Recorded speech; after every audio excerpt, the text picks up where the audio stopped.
This podcast is a production of Unfiltered Studios. If you would like to know more about joining Unfiltered Studios, please visit our website at unfpod.com for more information. Can you remember the time in your own childhood or adolescence when you formulated the desire to be an actor? Was there a point, someone you saw or someone who influenced you? Well, no, I would say it was a gradual thing, as it probably is with most people. It's an unusual choice of occupation for a sort of centrally placed male American. You know, when you're out there in New Jersey, you don't suddenly pop up in the middle of your football practice and say, yes, I'm going to be an actor. It doesn't do it that way. I probably really started thinking about doing it after I was doing it. And vaguely when I was working at MGM in the cartoon department, a job which I got really mainly to observe movie making because I was sort of starstruck at that time. Still am.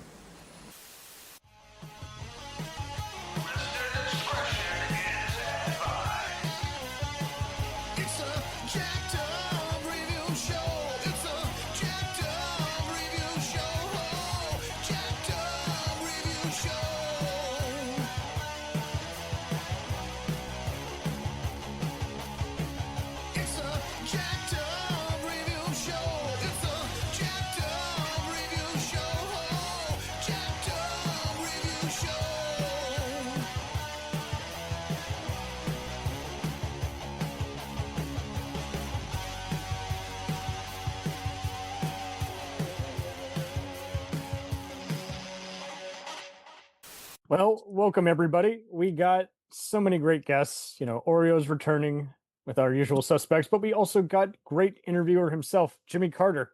No, not the late president. I've become a zombie. Yeah, Jimmy has interviewed a slew of various people. You've likely seen a lot of his video archives on YouTube, and man, can he pack some questions. Welcome. Good evening. Good evening. As an overall, just kind of loose retrospect, what is it that just makes Nicholson just find an audience just about every era? Some people are just what they call movie stars. And he is an odd looking, kind of an everyman, but a little bit unusual looking. And his persona makes you watch him. And there are a few people, you know, that's what they pay the big bucks for. You can't take your eyes off of them if they're in the scene, as small as they may be or as big as they may be. And he was a special person. And in real life, you know, the real life walking around Jack Nicholson, you know, he's smaller than you maybe think he would be, but there's just something about him that was real like a cocky rooster, I'd almost call it. I like that, a cocky rooster, because it is interesting. Like, he does over-the-top stuff that would be divisive for any other star, and yet somehow it's very charismatic and compelling. It's funny how they would pitch him up against a younger co-star because apparently he was a ladies' man off screen, and that somehow transcended on screen. It's just very interesting. I've always said he's kind of the guy who came out of nowhere, because you got to remember, he starts out, his first movie is Little Shop of Horrors. No, it's not. Right? Not that. It's he plays a guy shooter or something. I can't remember what the name of that movie was. I think you're right. Yeah, it's the babyface killer. He's like a stick-up man. Babyface, like the role I remember him for. Like the one I always think is this Little Shop of Horrors. He's the guy who, like, he comes in to just have his teeth removed and he gets joy out of it. You know, he played Bill Murray. And then he does all the Corman stuff. Is that his name? Drag strip racer and all that. And he hangs. This is ironic. He hangs out with the Monkees in 1967 and writes the movie Head with them. Yeah, Bob Rafelson. And then 1969, the next year, he gets the role of Easy Rider. Yeah. And it's that role, that short time he's there in that role, it cut you. Everybody all the eyes drifted on him. I mean, you had Hopper and Fonda, which was, you know, great, but you know, the fact that he's kind of the straight man can contrast to them. And but that's the best kind of collaboration. I get that both Hopper and I'm really trying to be constructive with this, you know, just Fonda and Hopper, you know, they didn't get along and they both want to just deny each other's talent, but they were both just so good. And so, I mean, the fact that it's a great example of, if you want to see how to do guerrilla filmmaking, that's a perfect example. Just And then the next year he does 5 Easy Pieces. Yeah. And then he does The King of Marvin's Gardens, and then he basically, he goes ballistic, with One Flew Over the Cuckoo's Nest. And you're working with a top-notch filmmaker, Milos Forman, who is Yeah. like one of the few to just make compelling movies that both critics and audiences can attach themselves to, and he starts hitting Well, it with, not to mention the source material itself by who was the author? It's just blanking me. Ken Kesey. Yeah, Ken Kesey. I remember that. Mystery Acid Tour man himself. The Merry Pranksters. Yep. But it's so funny though. He was like, I refuse to acknowledge this movie. It's not like my book. Then he hears part of it on TV. It's like on A&E or TNT one night. And he looks around. He's like, this sounds like something I've written. It seems like a cool movie. He looks around. Yeah. This One Flew Over the Cuckoo's Nest is like, I'm turning this off. So it is interesting how, I get that people want to pick Fighting Wars. Is like, some people are just too cynical. They acknowledge it. They just are in denial. And you got to realize, in the 70s, he was like, Brando, to what Brando was in the 50s. He was him, Warren Beatty. He was, him and Warren Beatty made a movie together called The Fortune, which is a funny slapstick movie by He's Jack in Reds Nicholson. as well, right? He's in Reds. He plays who's he playing that? He plays it's a very supporting role, but yeah. No, he plays Bill Murray.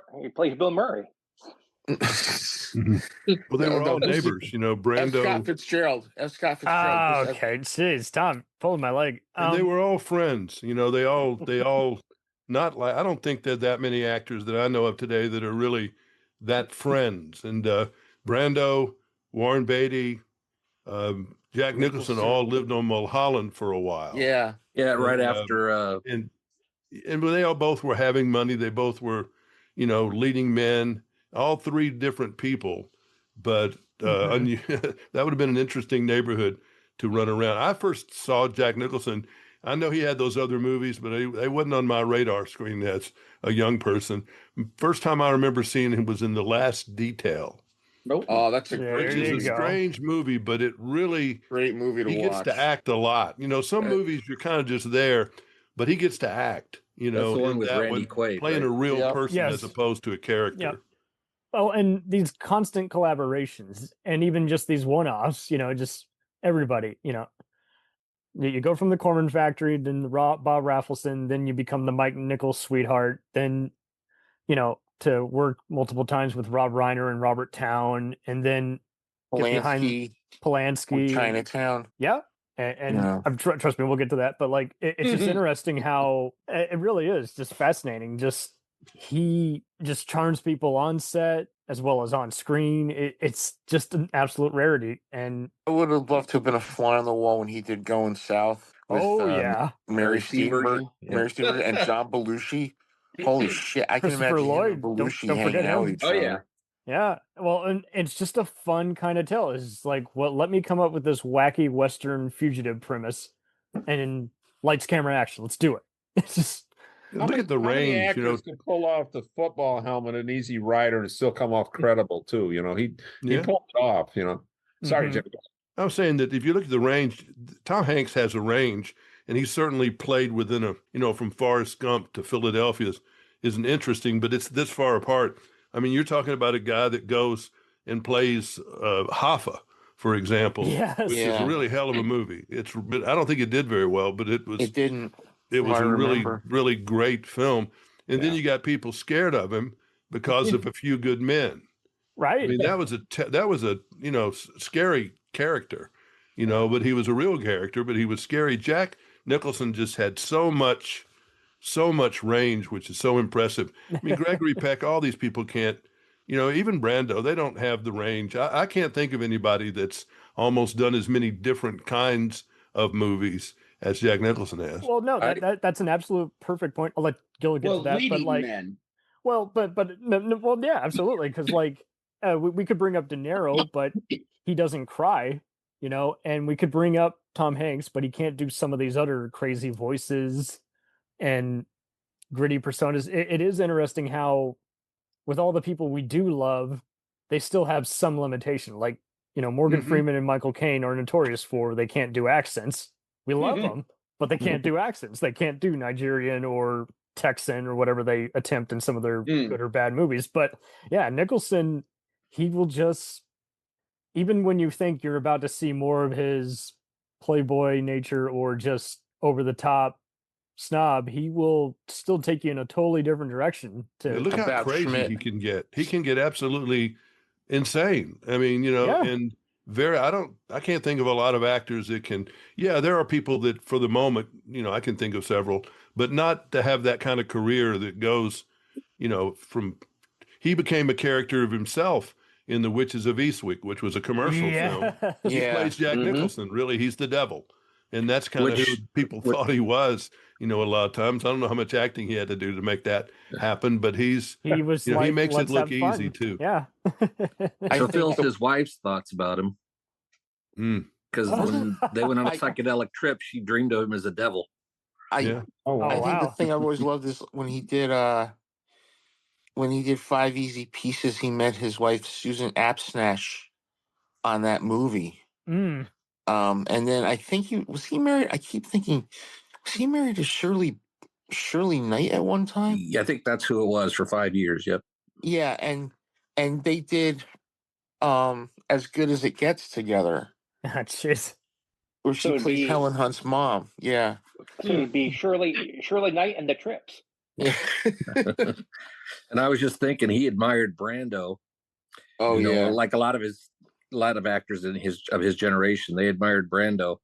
And I can't remember the name of the movie that he got to act with Brando in. Missouri Breaks. Okay, well, he got really frustrated with Brando reading cue cards. Yeah. Never meet your heroes. Yeah. Was it One Eyed Jacks or was it Missouri Breaks? I keep forgetting. I think it was Missouri Breaks. Yeah, like Bill said, it is one of those. But I mean, it's so cool that so many other people, there's no way you've seen a movie from any era and you haven't seen them. Whether it's Terms of Endearment, As Good as It Gets, Departed, About Schmidt. Yeah, it's just he wasn't in Reagan, but that'd be funny. But no, I didn't say Reagan. I said The Raven. Oh, The Raven. Well, there you go. Yep, he was in The Raven. Yep. He said The Raven shit on everyone in that film. Did he do one or two Corman movies where he was kind of a stoner? The Trip. The Trip, and was there one more? So underrated. I wish more people would see that. That was one he wrote, I think, right? Is that what you were asking? The Trip is the one that I think it was Peter Fonda. Him and Dean Stockwell. Jesus Christ. Yeah, Dean Stockwell and Peter Fonda was in it. Yeah. And Corman loved it because it was a break away from his monster movies. Yeah. And then he did one where he was in a cycle. He was what was it? Freak Out? Or Psych Out. Psych Out. Oh, Psych Out. Yes. Yeah. Psych Out's fun. Yeah. I just remember one of those Corman flicks where he has a sign with his name, character's name's room, and it points to the door or something. That's the only I remember seeing it on HBO or something years ago. But it was one of those trippy movies, yeah. It definitely is trippy. Yep. It might have been The Trip. Well, you got to think, he does About Schmidt in the early 2000s. Oh, yeah, I love that movie. That's a good movie. That movie, it was you got to think, it's Nicholson. He'd won for As Good as It Gets. He wins for Terms of Endearment, a role that was supposed to go to Burt Reynolds, of all people. Yeah. And crazy, right? He passed it up to do, I think, Stoker Ace or something like that. And Short Clay did work with him on Cannonball. Yeah, Cannonball Run too. But to have Nicholson, come in and work for 15, 20 minutes of work, and he wins the Oscar for Best Supporting Actor. Yeah. That blew my mind. I was trying to remember. I saw that one of his credits. I was looking over his credits today, and there's so many people in it. I don't remember what he played. One of you guys might. In Mars Attacks. He played the president. He played two characters. He was the president, right? Okay. Yeah. He played the president. It's been a long time since I've seen that movie. I love that movie. Was it just two, or I thought there were three characters? I remember casino boss. Yeah. He plays the casino boss? Oh. Yeah.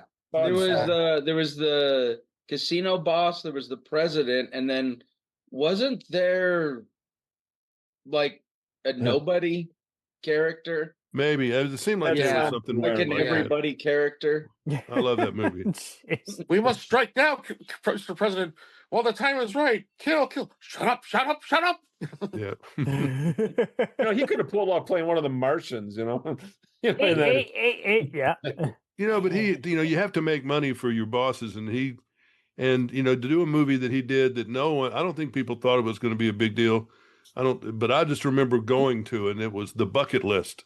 Loved it. And it affected me. It really affected me. And it was one of those movies and I'm not you even wanted old. to go out and get a bucket list after that was over with. I know I did. Why do you think, from all the press circuits you've done, why do you think critics just shat on it? Like they just didn't.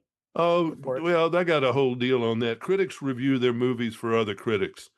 And when I started my business, I was doing something else. I was a producer, reporter, and we were starting a national show, or we were trying to, and we did. And they wanted me to be kind of the Howard Cosell of movie critics, and wanted me to be the movie critic for people who were working for a living, the plumbers, the electricians. Yeah. And so you wouldn't dare go into one of these foo-foo movies and tell some plumber to go and he'll, come and hit you with a wrench. So I had to kind of expose and be an advocate for movies that were things that regular people would like. And he did a lot of regular people movies. Batman probably made more. I'm sure he made more money on that than anything he ever did. It wasn't liked at the time. Bucket List was a big one for regular people. Terms of Endearment is a beloved film, and I think it still is. Yeah. You're playing he's one, so different. Look, your movies you were all talking about, before he was really on many people's radar. And then somewhere in the middle there, he's doing these movies that are, studio movies. They're good, but and then later in life, he's becoming such a character. He's almost distracting. He can't play a lot of roles because it's Jack Nicholson, and he's always Jack Nicholson in most of the last, of his last 20 years on screen. He was playing some form of Jack Nicholson. He was this, he couldn't play those characters anymore because he was too distracting. I think that's because I love that you brought that up, because I had been thinking about this the whole time before the show, that how much the Jack Nicholson impersonation has permeated pop culture.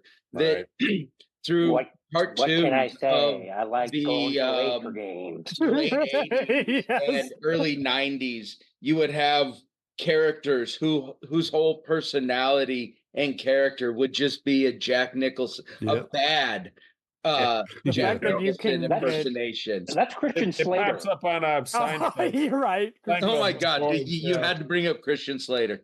I was going to say that his acting, he naturalized the dialogue to the point where it became his own cadence.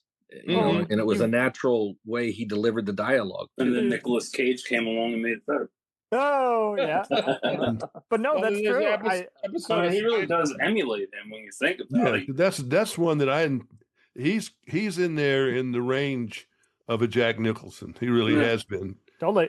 Mike, what were you gonna say? There's an episode of Seinfeld when George goes, "I'm working on my Jack Nicholson." Then Jerry gives it back to him. You can't handle the truth, Yeah. Where does he get all the pretty toys? But no, Gil and Jimmy are definitely hitting it on the head here. It's just interesting how he does play a version of himself, but then he will elevate it. He'll, whether it's an hyphenated line or an exaggeration, he makes the exaggeration humane. It's still it's lightning in a bottle, because like anyone else we would laugh him off or be like, you're being hammy right now, you're being over the top. Like I think it's not just that the roles he's taken on have called for it. He's still added some charisma along the way. He's done a few other little ways to twist it. But it is funny how Christian Slater parodies him on SNL, but yet has said in interviews, I based it off of him. Just be the role while also being an unusual persona. Well, Christian Slater's dialogue, his way of speaking is almost naturally Jack Nicholson itself. So I love Frank Caliendo's. You would almost think he was doing a Jack Nicholson impersonation all throughout Heathers. Exactly. Yeah, I got a lot of notice about that. That's a good point. Did you guys see the Mad TV parody? Jack Nicholson, Prince, Go Camping. Oh, I never saw that. It's hysterical because Frank Caliendo is doing a perfect, hey, I'm grumpy old Jack. Oh no. Phil Lamar. Phil Lamar's doing Prince. He was doing Prince. And no. I think you can find it on YouTube. And he did it perfectly. And again, just like the Sean Connery thing on SNL, the whole gag doesn't make sense. It's just having different voices in the room who shouldn't be together but are very funny when they're all having a random conversation. I just same thing with Trebek's mother. Yes. I'll take the rapey for 200. Yeah, I was trying to remember. I don't know when he became that kind of Jack Nicholson that people, where he was so iconic with his glasses. You couldn't almost imagine him without glasses. Yeah, because the Laker games, anger management time, and hairstyle was that makes like better my sense. Brother's. I mean, it was kind of a '50s hairstyle that he kept. That's a good point because I didn't notice the Lakers until he was kind of semi-retired. Yeah, and he had a good reason too. Is like he never like officially disclosed it, but then when people would ask him why haven't you been in anything lately, he's like, I'm waiting for something that makes me attached to people's heartstrings. I'm like, good comeback, Jack. I mean, those people, they just don't get that. It's like older women or middle-aged women in Hollywood still. There are just so many roles for grandmothers or stereotypes, which is what Hollywood loves to make. It's a stereotype. And plus, he would just stick out and be weird. If it was a Top Gun even, or one of those kind of movies where he could, well, now he's too old even for that. It's just, it just doesn't work. He's too big a star, basically. Too big a star to have worked much in the last number of years. And he was, all duded up in Batman. So because he was still a pretty big star even then, but he played past it because of the costume. Mm-hmm. Here's the thing that I've always said: you find it funny when you watch old TV shows and you see somebody. I just saw him like a couple years ago on an episode of Andy Griffith. Yeah, I was like, whoa, yeah.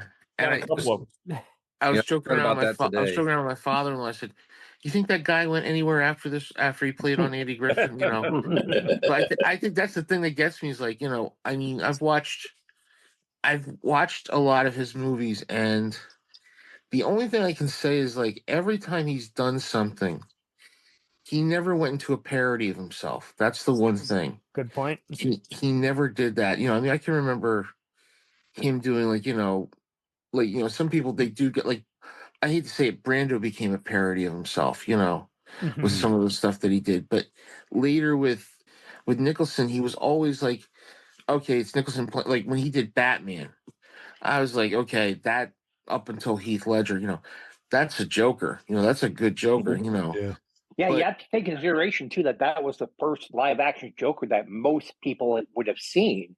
I mean, outside of the '60s Batman show, which was more for laughs. So, Cesar Romero, he wouldn't shave that mustache either. Well, he was a little bit more Cesar Romero than Heath Ledger. But isn't it funny how even Mark Hamill tried out, even Ray Liotta tried out, and you're like, man, what a different Joker that would have been in live action. Yeah, it took a crazy director to do that. I was trying to remember what movie it is. I think he directed it because he didn't direct that much, but I remember it ends up on a scene where he's in some town with almost, right in the boondocks in the desert, Southern California. And it's almost like his son has been killed or something weird like that. Well, he directed Two Jakes, I think. Yeah, but this is a Western. I think Western. I think it is either Missouri Breaks or it's one of those. But anyway, I am a big fan. And when I first got to be around him, he never did interviews, by the way. I'm sure he did a few, but not many over the years. Yeah, I can't recall. He kind of was in that school like Brando that didn't want to. They thought it was overexposing if they did it, so they didn't. They were from a different era.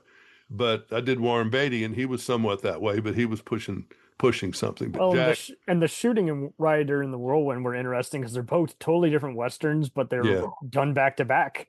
And he in person, he was not. I didn't want to. When I had a chance to approach him, I didn't. We both had walked out of a dinner of an awards dinner at the Beverly Hills Hotel, and I'd gone to the bathroom or something. Plus, it was very boring what this thing was. And so I stopped by the bar. He came at the same time to the bar, and it would have been probably even okay to say hello. I couldn't do it. I mean, it just felt like I need to leave this man alone, and I'm going to drink my drink. I'm going to nod to him. He'll nod to me. And I think he appreciated me not gurming him, I guess. Asking him the billion. He wasn't an approachable person particularly. And most of them sort of are. You know, if in a relaxed situation like that, you wouldn't hesitate probably saying something, but he just had that aura of he was cool. He was Jack Nicholson, and I don't think I should bother him. But that is a good point. There are people who, it's not just that we respect them, but like it's also the setting. Like if I recognize you, I think mine was respect, because everybody's always fussing over him, and I fussed enough to acknowledge that I knew who he was, but I've not even acted that way with Elvis. I mean, it's just weird. Jack Nicholson is a very unusual person. Elvis? Both times I met Elvis, I was working at. And it's a longer story for another show, but yes, I couldn't. You're that old? I mean, I'm that old. That old. No, I'm just saying Elvis. Like, holy shit, I told you Jimmy was going to have some stories, guys. I mean, Elvis. Elvis had. He was my brother's star than me. I'm a Beatle guy. I mean, I was 12 when the Beatles came out. I was much younger for Elvis. And I knew the movies and I knew some of that stuff. But later, when I was a young radio reporter in 76, I think, he came up to me 2 different times, and I could have said something. I could have gotten an autograph, any number of things. And I just stood there and looked at him, which that's never happened with me. And people who know me know that that's never happened.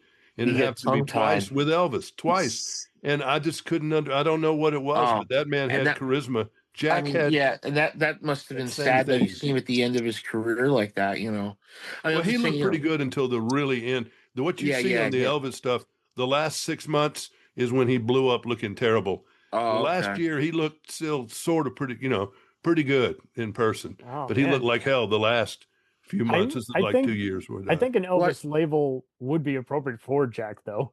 Yeah, he is kind of the guy who's so cool, too cool for school. You know it, you smell it. Clint Eastwood is certainly cool. De Niro is not particularly. No, I mean he's very, very much kind of shy. He's extremely introverted. Comes off as a very fastidious man. Yeah. I heard some things. He's thinking all. I felt like every time I was around him, he was thinking. Not to say anything negative. Just saying he comes off as someone who would be very fastidious in their personal life. Well, they're mostly on their best behavior when they're dealing with media. So you're getting a different part of all of their personalities, really. But it's definitely the setting. Setting, he's in a more controlled environment. So you didn't see Robert De Niro in the wild necessarily. Pacino is like he's lost. That was a couple of times I was around him. It was like, where do I go? What do I do? He was like a cornered animal. He looks like an overblown hippie in some. And Clint Eastwood, now he's somebody that's got that power, and it's always there. Off my lawn. I've been around him a lot, and he's always Clint Eastwood. I kept having I was thought he was going to pull out, go ahead, 6-shooter. He was more congenial than that, but you always knew it wasn't going to be a real big reach for him to get into that Dirty Harry character. And Nicholson, I know I've heard stories where he's gone to a sporting event with somebody, and they're scared to talk to him, even though they're in the group. And they just, he's not just the easiest apple to just start having a conversation with, oddly. Well, there was a comedian, Otto Petersen. Otto Petersen, who was had the ventriloquist duo, Otto and George, right? Oh yeah. So he told this story one time. He's in Macy's visiting his girlfriend, and Angelica Houston walks up, and he just hears this voice from the back. And he goes, "Jesus Christ, $70 for this goddamn lamp." And he turns around, it's freaking Jack Nicholson. Wow. I would be like, it sounds like holy fucking shit, cash flow a little low at the Nicholson house that day. I mean, I know your father's a great director, but you know what? I'm not paying $70 for a goddamn lamp. I think that's the other thing too. He'll mix in earnestness with private, unfiltered thoughts, and then avoid being just another asshole by he like peppers it with just some other little things. It's just as fascinating in person as it is on screen. But yeah, I mean, like, I think it helps that people who read the tabloids, some of them have finally grown a brain and realized, hey, I'm not a god, leave me alone. And so it's like when you've seen funny videos, like I think it was YouTube had the people at Walmart thing, and that was funny seeing which celebrities had dressed up to disguise themselves, Jamie Foxx, Tom Hanks, and it's just like same deal. Like if I see you wearing like a homeless like mustache to hide the fact that you're so and so, yeah, I'm gonna just check you out as fast as I can. I'm not going to ask, hey, give me an autograph while 50 other people are waiting, to be checked out. Like I've said at conventions, and I've had, I've paid to have pictures taken with them or something like that. I try my best not to invade their personal space. Like if a picture's taken, I'll put my arm behind them, but I won't be touching them because I don't want to invade their space. Yeah, it's like consideration goes out the window the minute someone is famous, and it's like, well, come on, man, don't do that. Well, on that note, last year, your story about Nicholson was reminding me of this. At the Colorado Springs convention, Ernie Hudson, to bring this back to last it all comes back to Ernie Hudson. He was a guest there, but he happened to be staying at the same hotel that we were at. And so we were down at the restaurant, the hotel restaurant for dinner after the con. And who should be there but Ernie Hudson? And I'm not sure who the woman he was with seemed to be his wife, either his wife or an assistant, depending on whether he had been doing a whole bunch of tours and she wasn't with him or not. I don't know, but it seemed like a very professional conversation. And did he take out his detective badge or say, "I got to get home to my daughter"? Like we always see on screen? No. Okay. Does paycheck in it? I'll believe anything. Yeah, paycheck. But the thing is that we sat down for dinner. He was already sitting there, and it's like, that was a very long day. We're exhausted. That's Ernie Hudson. Yeah. He probably had a really long day. It feels really wrong to go up and even to say, hey, I'm a big fan. Just wanted to say that. Even doing that, just disrupting his peace right then and there. Yeah. Even though I don't know him, he doesn't know me. Yeah.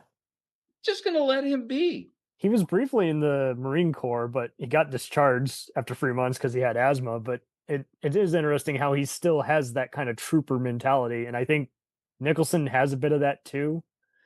It is interesting though too how even though these guys may not have directly served, they know how to be iron jaw. They know how to be just very relentless in their pursuit of what they want to do. They don't want to cry or share their troubles, but at the same time, you do admire them for being as patient as they are. They have no business at their age, but they're really patient. Nicholson's one of these people that, and I've seen some behind the scenes footage of films where he's getting ready for a part, and he's one of those method actors that, before they say action, they give him like a 15-second head start where he starts jumping up and down and doing all this. So when they're going, he's going. Shining. And Shining particularly, when he's breaking down doors. That's so considerate, though, because like everybody else, you see them getting in these pissing matches with their producers or directors. It's because, they're not giving them enough time to test it before, the recording button goes on. We'll return after these messages.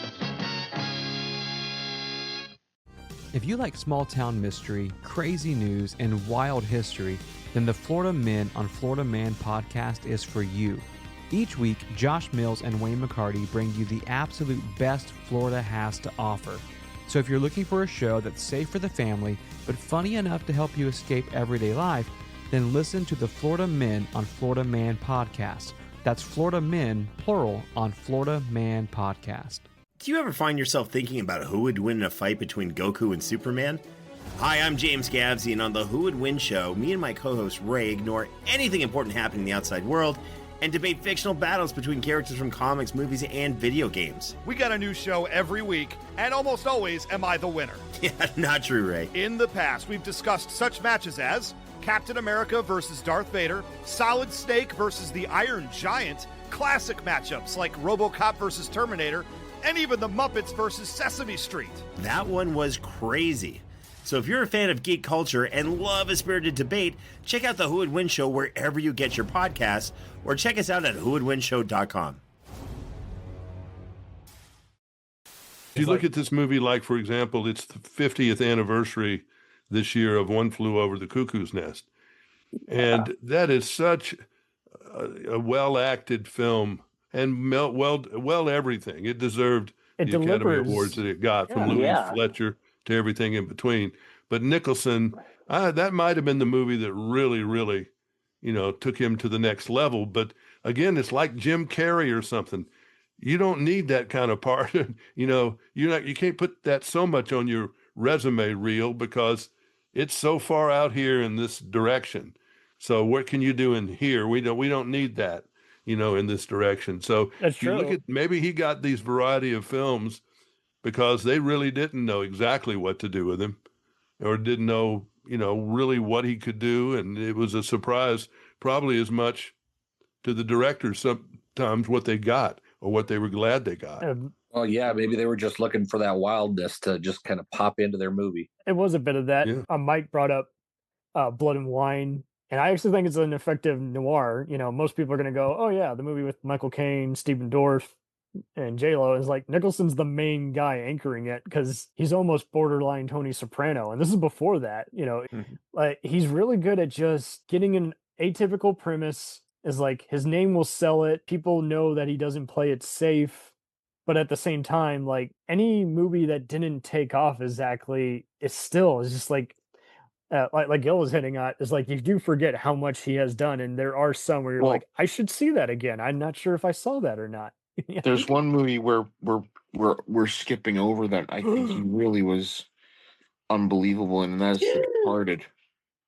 Because I was wondering if somebody had brought that up. Because he's holding his own with the young Turks of that time, which are Matt Damon and Leonardo DiCaprio, and he's holding it down with them, and I'm like, holy shit, they're like standing at the feet of, like, the Buddha of they're asking for mercy half the time because he's playing a Whitey Bulger inspired guy. I don't love Frank it as Costello. much. He's playing Frank Costello, I think. Yeah, but that's inspired by the Whitey Bulger. That is what it's supposed to be. But he's loosely based off of James Whitey Bulger. I don't love it as much as the Hong Kong trilogy. It's a remake of Infernal Affairs, but it's pretty solid on its own right because he kind of just brings up how he loves the excess of his industry, and yet he can't handle it anymore. He's barely getting by. I'll tell you the movie I want to see, which I haven't seen yet, but it has probably more to do with Anne Margaret than Jack Nicholson, is Carnal Knowledge. I was going to say, he's a very unlikable character in Carnal Knowledge. And he's not one of these unlikable characters, but you still kind of like him, which is risky for an actor to do. Michael Keaton does that when he plays Ray Kroc, too. You don't like his character, but he pulls it off, Uh-huh. The Carnal Knowledge, he's a despicable character. He's a despicable character, but in the end, he gets screwed over. Right. Mm-hmm. Because the last scene, I know what you're talking about, But I think the one thing I love is that he shows up in one of the strangest movies I've ever watched in my life, which is The Who's Tommy. Oh, you said it before I could. It's like, speaking of Anne Margaret, and Jack Nicholson. He plays the doctor, and I'm like, I remember John Nicholson saying he couldn't fucking sing for his life. What year was Tommy? 75. This Tommy, the 73. The Who's Tommy, Ken Russell.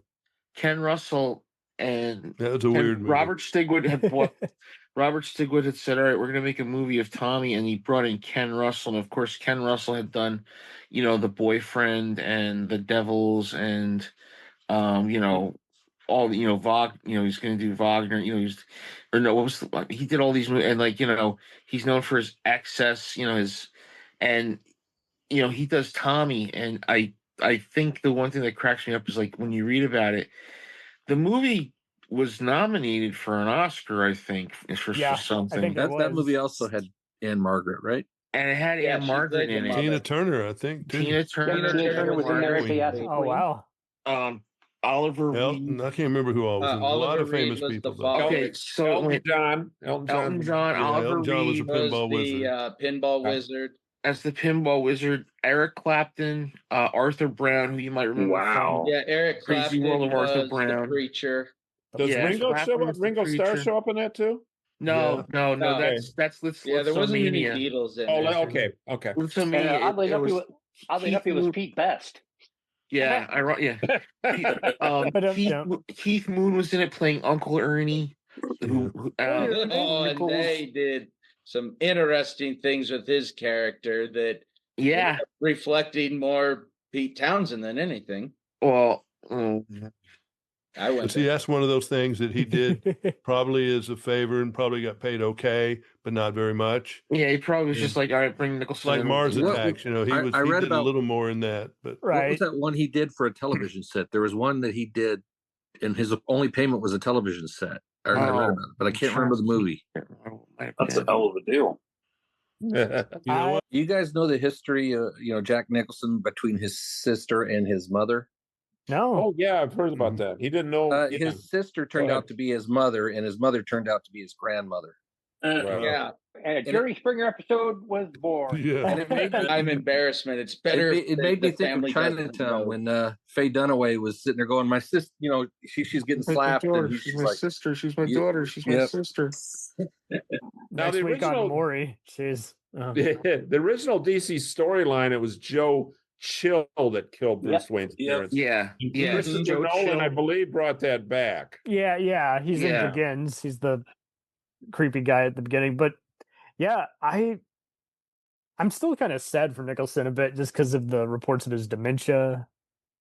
Well, he was out recently. He was very, very lucid and very, very talkative. Yeah, what was he doing? He was in New York for something. And was it the Lakers game stuff?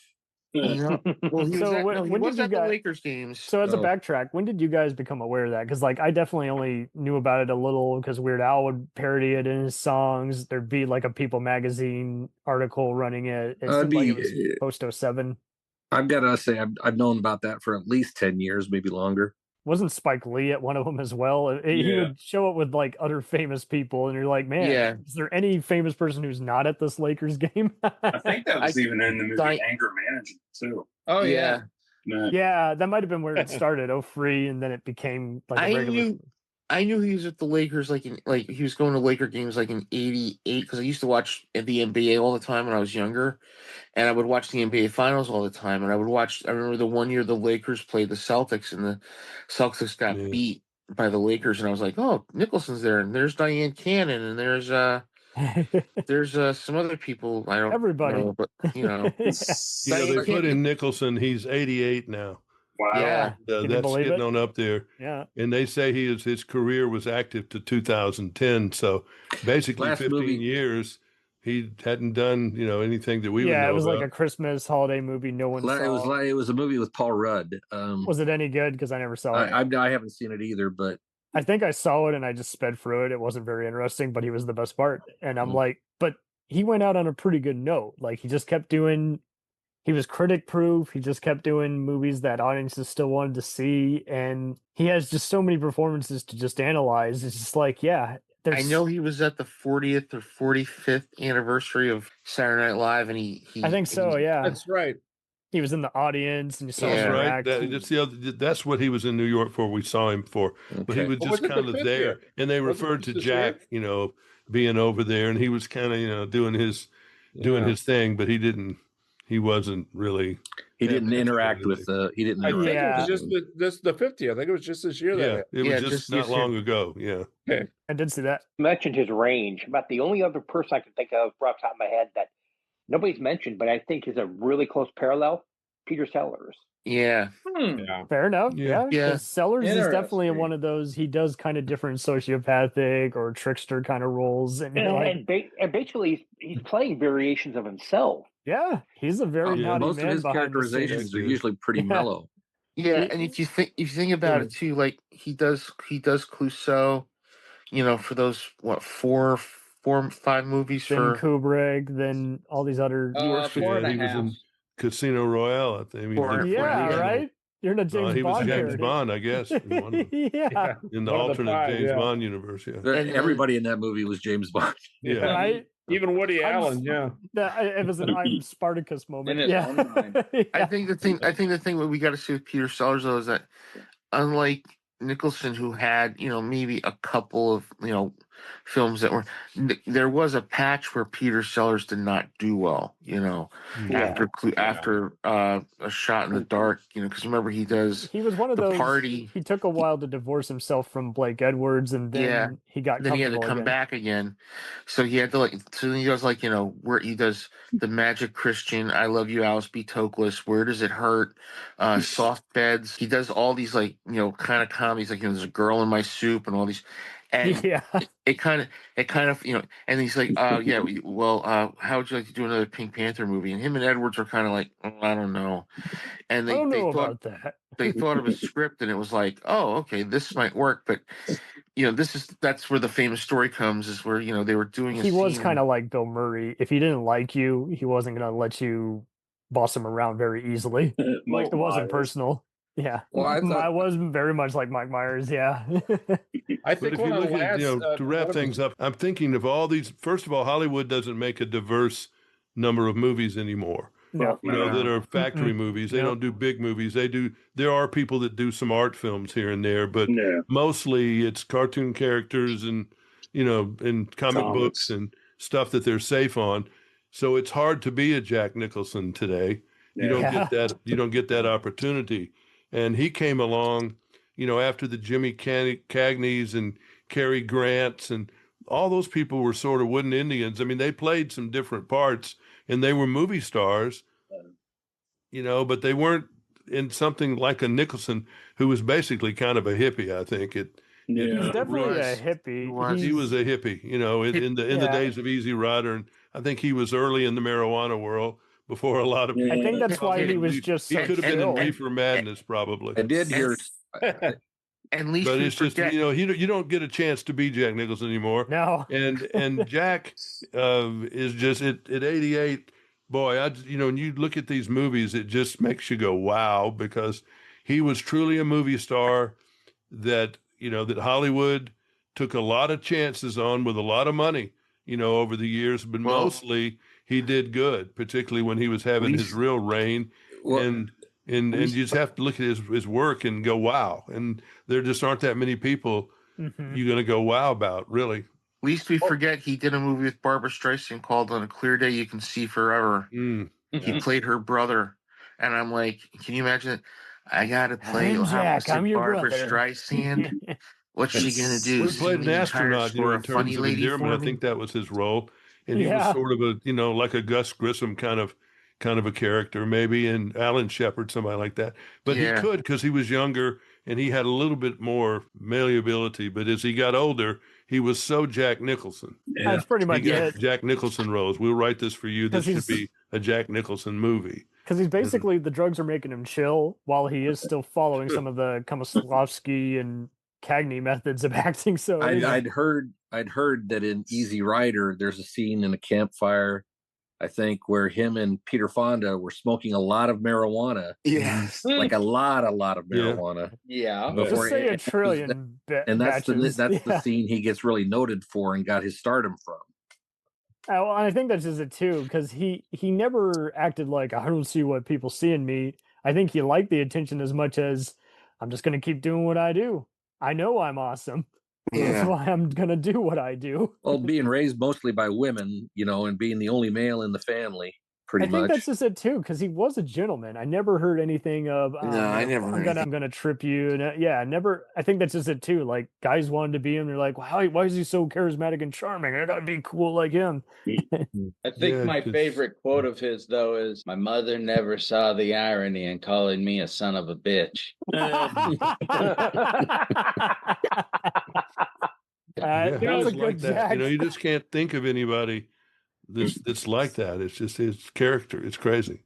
I don't know. Things go in cycles. Hopefully, maybe in 10 years we'll have another Jack Nicholson type actor. Yeah, I'd like to. But you see a lot. I'm looking at a picture here of someone, and I said, he acts a lot like Nicholson in the roles that he's given. And that's Billy Bob Thornton. Oh yeah, mm-hmm. That's a good Nicholson point. Could have played those almost every role that Billy he Bob has. likes those wild, some form of Nicholson. Well, because they're not only just countryside roles, they're also rebellious roles, they're authority figure roles, they're just require a lot of character acting or whatever. And Nicholson in his younger days, when he was Billy Bob's age, could have played almost all of those roles. Well, Billy Bob really likes eccentricity, so Billy Bob doesn't want to be predictable. He also wants to get the emotional reward that you get from doing those badass roles. So it is interesting how some of them go into this, but they just want me time, and they forget about, can I also be good? And they're just like, I know I'm good. I'm ready for this. I got something to offer too. Hey, Jim, it's been a delight having you on here, buddy. Thank you. You guys, nice meeting you. Yeah, enjoyed meeting you, and it's always fun to talk about. I felt like we were traveling. When you guys know a lot more than me. So it's, but we all I wish I knew more of that film. I know the film history, but not like people that really know it. And we all contributed a piece of the pie, but it is interesting how I all felt like we were all on our own road trip here. All right. Until we meet again. Thank you. Beyond the stars. Till next time. Thank you.